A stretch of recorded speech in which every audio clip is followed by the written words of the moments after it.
আজকের এই প্রেস ব্রিফিংয়ে উপস্থিত সকল সাংবাদিকবৃন্দ, আসসালামু আলাইকুম। চট্টগ্রাম জেলার গোয়েন্দা পুলিশের বা ডিবির চলমান ধারাবাহিক অভিযানে চট্টগ্রাম তথা এই অঞ্চলের আলোচিত শীর্ষ সন্ত্রাসী মোবারক হোসেন ইমন ওরফে ডেভিড ইমন সহ যে 5 জনকে গ্রেপ্তার করা হয়েছে এবং তাদের দেখানো মতে বা তাদের কাছ থেকে একটি বিদেশি পিস্তল, 2টি এলজি সহ অন্যান্য দেশীয় অস্ত্র উদ্ধার করা হয়েছে। এই সংক্রান্তে আমাদের আজকে প্রেস ব্রিফিংয়ে আমরা উপস্থিত হয়েছি। চট্টগ্রামের আইন শৃঙ্খলা পরিস্থিতি স্বাভাবিক রাখা, জনগণের জানমাল এর নিরাপত্তা বিধান সহ অপরাধী এবং যত সন্ত্রাসী আছে তাদেরকে আইনের আওতায় নিয়ে আসার লক্ষ্যে বাংলাদেশ পুলিশের সম্মানিত অভিভাবক inspector general of Bangladesh police জনাব আলী হোসেন ফকির স্যার, চট্টগ্রাম রেঞ্জের সম্মানিত ডিআইজি আব্দুল কুদ্দুস চৌধুরী স্যারের নির্দেশনা এবং প্রত্যক্ষ তত্ত্বাবধানে আমরা কিন্তু এই অঞ্চলের আইন শৃঙ্খলা রক্ষায় নিয়মিতভাবে আমরা কাজ করে যাচ্ছি এবং তারই ধারাবাহিকতায় আপনারা দেখেছেন যে রাউজান, ফটিকছড়ি, রাঙ্গুনিয়া এই এলাকায় যে সন্ত্রাসীদের তৎপরতা এবং এর ফলশ্রুতিতে গত 13 জুন 2026 সালে এই পাহাড়তলী এলাকায় আলোচিত যুবদল নেতা মাসুদ চৌধুরীকে পাহাড়তলী এলাকায় প্রকাশ্যে যে গুলি করে হত্যা করা হয়, এই ঘটনার সূত্র ধরেই আমরা কিন্তু কাজ শুরু করি তখন থেকেই। এবং এই ঘটনার সাথে যারা যারা জড়িত ছিল প্রত্যক্ষভাবে এবং পরোক্ষভাবে সবাইকে আমরা শনাক্ত করতে সক্ষম হই এবং তখন থেকে তাদের পিছনে আমরা লেগে থাকি। এইটার পিছনে কাজ করতে গিয়ে আমরা তাদের সম্পর্কে এই যে আমাদের যে গোয়েন্দা তথ্য, স্থানীয় তথ্য এবং আমাদের যে তথ্য প্রযুক্তির চুলচেরা বিশ্লেষণ, এটা করে আমরা গুরুত্বপূর্ণ অনেক তথ্য পাই এবং এই ধারাবাহিকভাবে আমরা কিন্তু লেগে আছি তাদের পেছনে। লেগে থাকার একটা পর্যায়ে গত 22 তারিখে, এই মাসেরই গত কয়েকদিন আগে 22 তারিখে আমরা ওই মামলার, যেটা মাসুদ হত্যা মামলার অন্যতম আসামি এবং এজাহারনামীয় আসামি ইলিয়াস ওরফে ধামা ইলিয়াস, তাকে কিন্তু আমরা গ্রেপ্তার করতে সক্ষম হই। এটা ঢাকা থেকে, ডিএমপি এলাকা থেকে।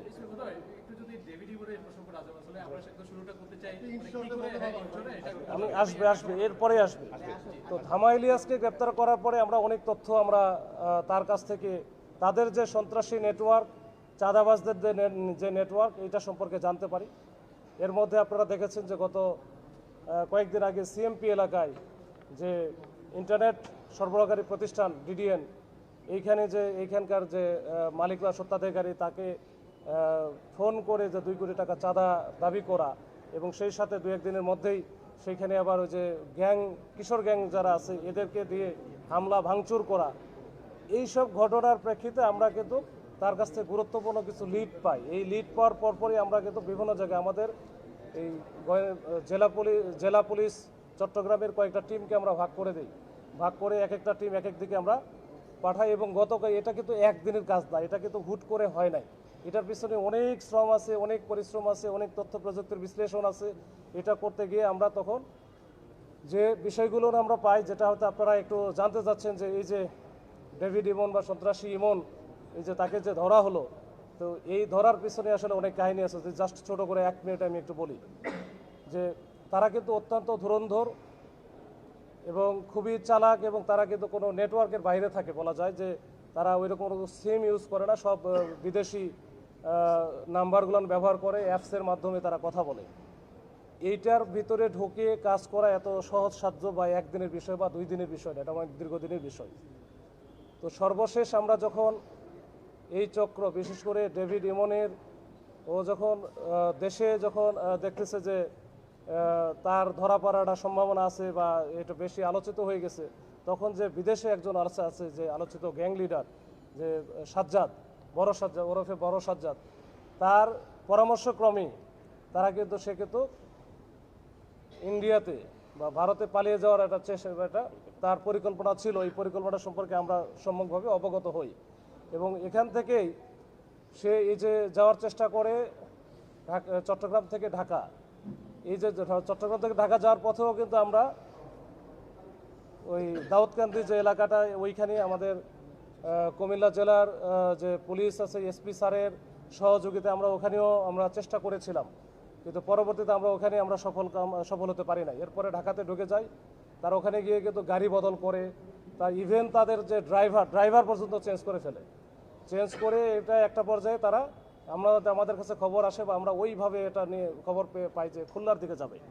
তা আমরা কিন্তু সেইভাবে এই যে পদ্মা সেতুতে যে টোল প্লাজা আছে ওইখানেও কিন্তু আমরা একটা চেকপোস্ট স্থাপন করি। বিশেষ করে ওইখানকার মুন্সিগঞ্জের পুলিশ সুপার স্যারের তাৎক্ষণিক রেসপন্সে ওইখানে ভালো একটা আমরা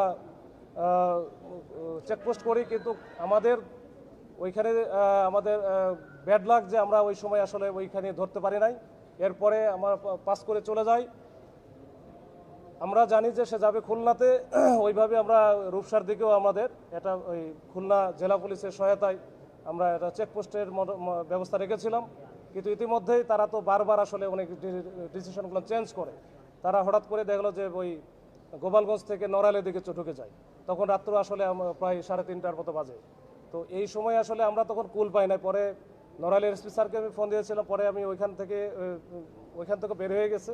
এরপরে যশোরের এসপি স্যারের সাথে যোগাযোগ করে ওইখানে লাকিলি স্যারকে আমি পেয়ে গেছি এবং স্যার একেবারে প্রথম কলেই ধরেছেন এবং সাথে সাথে আমাকে একটা টিম অ্যাসাইন করে দিয়েছেন বা আমার সাথে ট্যাগ করে দিয়েছেন। আমি ওই টিমকে সার্বক্ষণিকভাবে সহায়তা করে এবং কোথায় কি যাচ্ছে আমরা সব আপডেট দিয়ে আপনারা জানেন যে যশোরে যে ঝমঝমপুর এলাকা ওইখানে মোটামুটি ভোরের দিকে 5টা বা এরকম 5:15টার দিকে আমরা কিন্তু এই যে ডেভিড ইমন সহ আরও 3জন মানে সব মিলে 4জনকে ওখানে গ্রেপ্তার করতে সক্ষম হই এবং আমাদের টিমটা পিছনেই ছিল।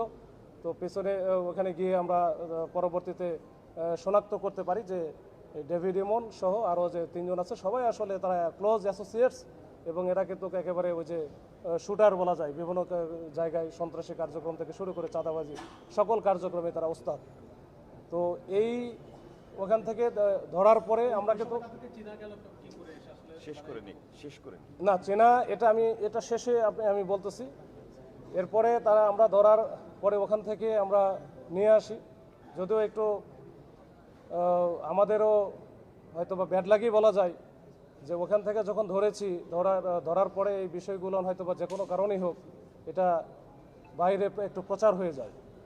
তো যেহেতু অনেকগুলো সংস্থা অনেকগুলো বিষয় জড়িত ছিল, সাংবাদিকেরাও তৎপর আছে, তো এই বিষয়গুলো প্রচার হওয়ার পরে আমাদের যে এই যে অপারেশনের পরবর্তী যে কার্যক্রমগুলো আমাদের জন্য একটু কঠিন হয়ে গিয়েছিল এবং আমরা কিন্তু তারপরে আমাদের আরেকটা টিম যেটা নোয়াখালীতে অবস্থান করতেছিল, এই টিমটা যখন চারিদিকে ওই যে আপনার টিভির স্ক্রলে আসতেছিল যে শীর্ষ সন্ত্রাসী ডেভিড ইমন গ্রেপ্তার, তখনই কিন্তু আমরা আসলে কুল না পেয়ে দ্রুত কিন্তু ওই যে নোয়াখালীতে কোম্পানিগঞ্জ এলাকায় আমরা আরেকটা অভিযান পরিচালনা করি। তো সেখানে আপনারা জানেন যে এই যে রাউজান বা ফটিকছড়ি ওই এলাকার যে আরেকজন শীর্ষ সন্ত্রাসী এবং কুখ্যাত, যার নেতৃত্বে মূলত ওই এলাকায় প্রচুর হত্যাকাণ্ড থেকে শুরু করে চাঁদাবাজি বিভিন্ন ঘটনা ঘটেছে। তো তাকে আমরা ওইখানে ধরার জন্য চেষ্টা করি। একটা বাড়িতে সে ছিল, কিন্তু বাড়ির ছাদ থেকে সে লাফ দিয়ে কোনোভাবে মানে এটা আসলে অলৌকিকভাবে সে বেঁচে গেছে বা সে ওখান থেকে পার পেয়ে গেছে। তো আমার কাছে মনে হয়েছে যে ওইখানে সে ওই যে জাহান্নাম দেখেনি, কিন্তু দোজক দেখে ফেলছে। তো দোজক দেখে ফেলছে এই সন্ত্রাসী যারা আছে। আমার যে মেসেজটা যে এই চট্টগ্রাম অঞ্চলে এইখানে এই অপরাধ করে, সন্ত্রাসী করে, হত্যা করে, চাঁদাবাজি করে পার পেয়ে যাবে এরকম হওয়ার কোনো সুযোগ নাই এবং তাদেরকে প্রত্যেককেই আইনের আওতায় আসতে হবে এবং নিয়ে আসব। কোনো সন্ত্রাসী বা কোনো অপরাধী এই রাষ্ট্র বা সরকারের ক্ষমতার ঊর্ধ্বে না। তারা রাষ্ট্র বা সরকারের ক্ষমতার অবশ্যই একেবারে নিয়ন্ত্রণে। তো আমরা এটা নিয়ে কাজ করে যাচ্ছি।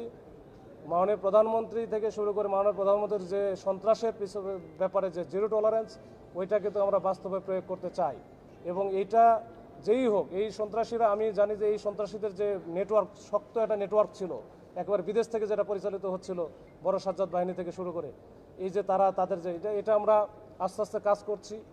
এটা অনেকাংশেই আপনারা দেখেছেন যে এটা আমরা ভেঙে ফেলেছি, তবে এখনও পর্যন্ত তারা আছে। এটা পরবর্তীতে তাদের যারা আছে এখানে এই সংঘবদ্ধ চক্রের মূল হোতাগুলো এখনও আছে, তাদের ব্যাপারে আমাদের একই নীতি এবং এটা কিন্তু এটা চলতে থাকবে এবং নিরলসভাবে আমরা এটা লেগে আছি এবং কাজ করে যাব।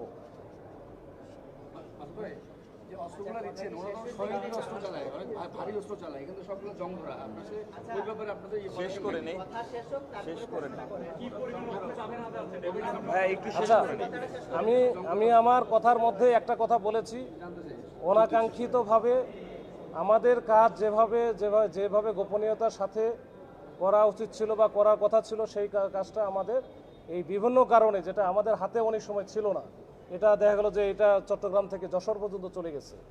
তো এইটা ফাঁস হওয়ার কারণে বা এটা বেশি প্রচার হওয়ার কারণে আমাদের পরবর্তী যে কার্যক্রমগুলো, ওইটা আমাদের মতো করে যেটা আমাদের প্ল্যান অনুযায়ী করা, আমাদের পুলিশের বা আইনশৃঙ্খলা বাহিনীতে আমরা প্ল্যান অনুযায়ী কাজ করি, এটা হুটহাট করে কোনো কিছু হয় না। তো সেইটার কারণে কিন্তু আমরা অনেক কিছু করতে পারি। তারপরও এই যে যারা আমাদের কাছে ধরা পড়েছে, তাদের তো অনেক নেটওয়ার্ক আছে, অনেক সহযোগী আছে। এখন যার কাছেই আমরা যাচ্ছি বা যেখানেই অভিযান দিয়েছি, সেখানে দেখা গেলো সে আগে আসলে জেনে গেছে।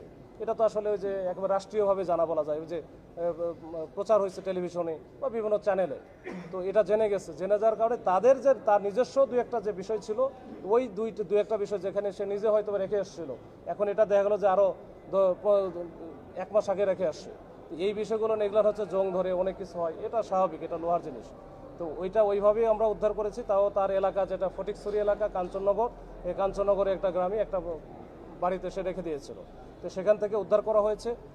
তো আমার মেসেজটা এটাই যে সন্ত্রাসী বা অপরাধী তার কোনো দল নাই, তার কোনো সমাজ নাই, তার কোনো অন্য কোনো পরিচয় নাই, তার একটাই পরিচয়, সে হচ্ছে অপরাধী বা সন্ত্রাসী। তো তাকে আইনের আওতায় নিয়ে আসার জন্য যা করণীয় আমরা তা করে যাচ্ছি এবং করবো ইনশাল্লাহ। নিয়ন্ত্রণে কি পরিমাণ অস্ত্র এবং তার বাহিনীর সদস্য সংখ্যা কত? কি পরিমাণ অস্ত্র এটা তো আসলে ওইভাবে আমরা হিসাব করবো, এটা তো ওই যে এগুলো নিয়ে আমাদের কাজ হচ্ছে। আমরা তাকে ধরেছি, এখন রিমান্ডে বিজ্ঞ কোর্টে উপস্থাপন করব, কোর্ট থেকে রিমান্ডে দিয়ে যদি দেয় তাহলে সেক্ষেত্রে আমরা আরও বিশদভাবে এটা আমরা জানতে পারবো বা আমরা অনুসন্ধান করব।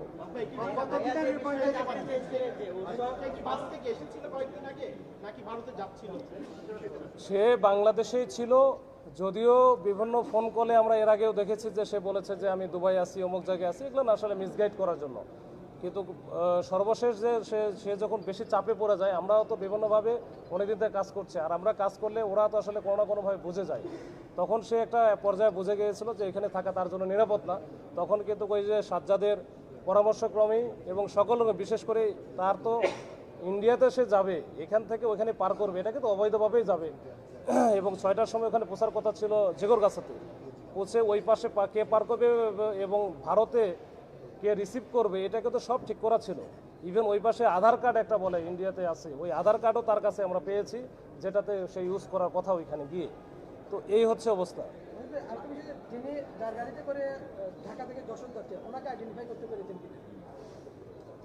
তাকে তো ধরাই হয়েছে।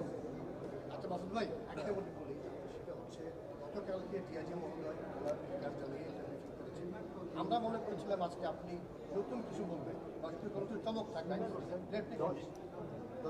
আমাদের একটু বলেন যে এটা তো আপনার সবগুলো পূরণ করবেন, মানে ভিন্ন কিছু বলেন। সে তো তাকে রিমান্ডে আনবেন, তাকে প্রাথমিক জিজ্ঞাসা সে আপনাদের কী বলেছে, সে কতজন লোকের কাছ থেকে সে টাকা আদায় করেছে, আর যারা এসব টাকা আদায় করে তাদের সাথে বিভিন্ন চিত্রনায়িকা মডেলদের সম্পর্কে থাকে, ওদের সাথে কোনো কাছে কিনা রাজনৈতিক কোনো জড়িত আছে কিনা, রাজনৈতিক কোনো সংশ্লিষ্টতার আছে কিনা। আমার একটা অ্যাড করি, সেটা হচ্ছে আমরা 2024-এর আগে এ ধরনের শুনি নাই, এগুলো সব মিলে 2024-এর পর তাহলে সেগুলো আজকে লাস্ট 2 ইয়ার্স যে স্টে করছে, অবভিয়াসলি তার পিছনে একটা রাজনীতি ছিল, এটা সে নাম করছে না। প্রথমে বলে নেই যে গতকালকে ডিআইজি স্যার নতুন আসছেন, গতকালকে তার যে ইয়েটা ছিল প্রেস ব্রিফিংটা, স্যারের যেটা মত বিনিময় যেটা ছিল, এটা একেবারে নিয়মিত একটা স্যারের যে আসার পরে যে একটা এটা কাস্টমারই বলা যায়, যে ওইখানে কিন্তু অন্য কিছু এইটার ব্যাপারে কোনো প্রেস ব্রিফিং ছিল না বা কোনো কিছু ছিল না। আর এইখানে যেটা আমার ক্লিয়ার করার কথা ছিল যে আমরা কাকে ধরেছি, কাদের কাদের ধরেছি, এবং আর যে ইনিশিয়ালি আমরা যেটা যতটুকু পেয়েছি এবং কিভাবে কাজ করেছি এইটুকু বললাম। আমরা তাদেরকে নিয়ে আসা, এটা আমরা যেটুকু সময় পাওয়ার কথা ছিল সেই সময় কিন্তু আমরা পাই নাই। না পাওয়ার কারণে এটা হয়তো বা এইটা আমরা আরও 2-1 দিন পর আরও অভিযান করে আমরা 2-1 দিন পরে এই প্রেস ব্রিফিংটা করলে আরও ভালো হতো, কিন্তু সেটা কিন্তু আমার পক্ষে সম্ভব হয় না। কি কারণে? এটা চারিদিকে এটা আসলে প্রচারটা বেশি হয়ে গেছে। তো এই জন্য আমাদের রিমান্ডে নিয়ে আসার পরে বিশদভাবে আমাদের আলোচনা কি বলেছে যে কার কাছে টাকা দিয়েছে?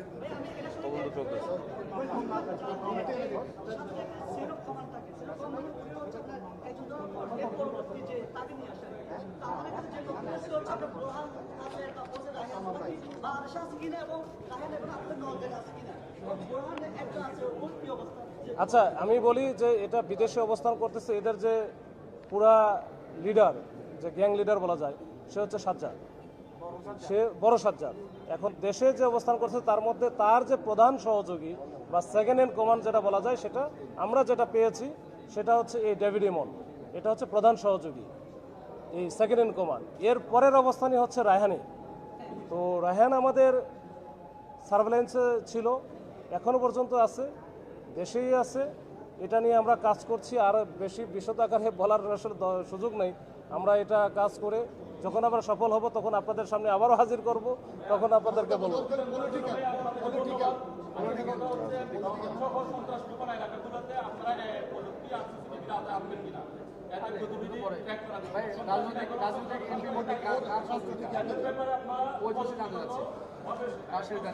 আসলে সন্ত্রাস এখন যে সাজ্জাদের গ্যাংটা যারা যে প্রতিপক্ষ আছে ওরা কিন্তু আবার সব হওয়ার জন্য চেষ্টা করবে, আর যারা দুর্বল হয়ে যাওয়ার কারণে সাথে যারা প্রতিপক্ষ আছে গ্যাং, মনে করেন যে আমি যদি নাম স্পেসিফিক বলছি না, ওরা এখন চিন্তা ভাবনা করছে। যেমন আমি বলছি, মনে করেন যে রায়হানের জানে আলম নামে একজন লোক আছে, যে রাউজানের, যে আপনার হচ্ছে রায়হানের প্রধান প্রতিপক্ষ জানে আলম, ওর বিষয়ে আপনাদের কোনো তথ্য আছে?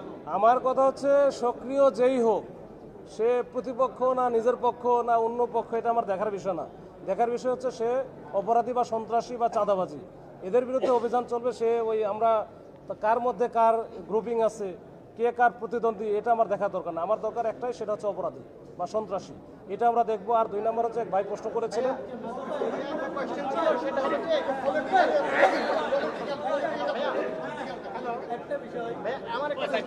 আচ্ছা এটা একটু বলে নেই। আচ্ছা, এই 24-এর আমি বিশেষ করে আমার টিম কাজ করছি, আমরা প্রায়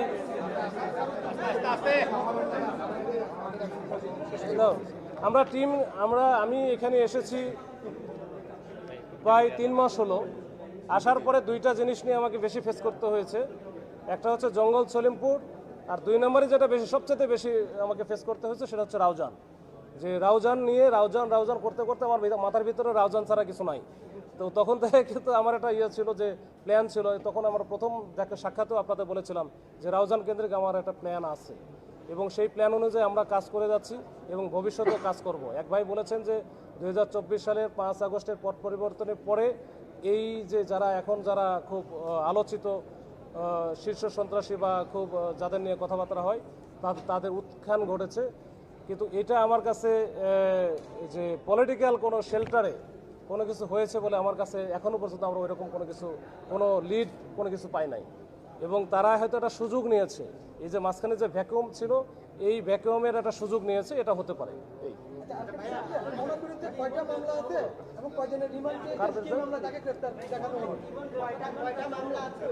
আচ্ছা, ডেভিড ইমনের বিরুদ্ধে এখনো পর্যন্ত আমাদের যে সিডিএমএস, সেটাতে 13টি মামলা আছে।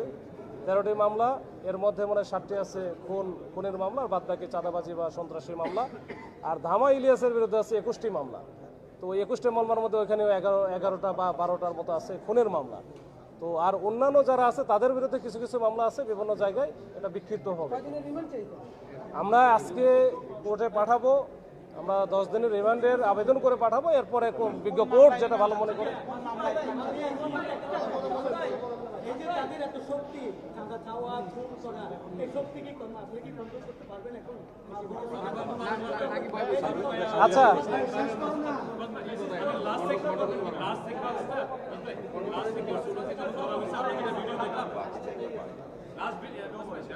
ভিডিও দেখলাম আমরা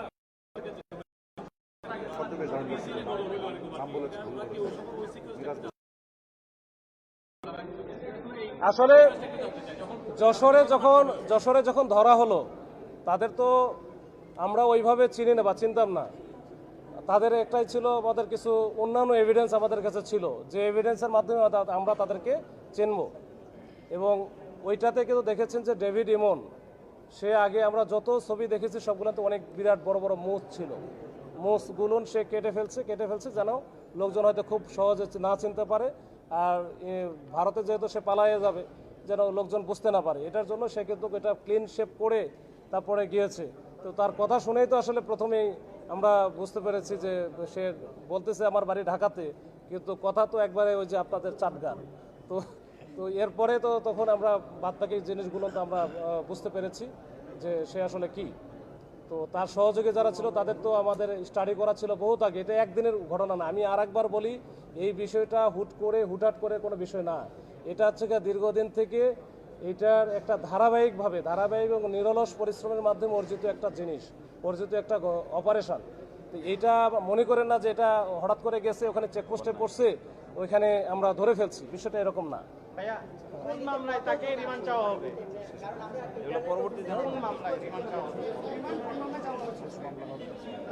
এখন তো অস্ত্র মামলা হচ্ছে, এই অস্ত্র মামলায় আপাতত রিমান্ডে নিয়ে আসবো। এরপরে আস্তে আস্তে তার অন্যান্য যত মামলা আছে সব মামলায় যাবে। এবং আস্তে জামিন কবে পাবে? আচ্ছা, থ্যাংক ইউ। আমি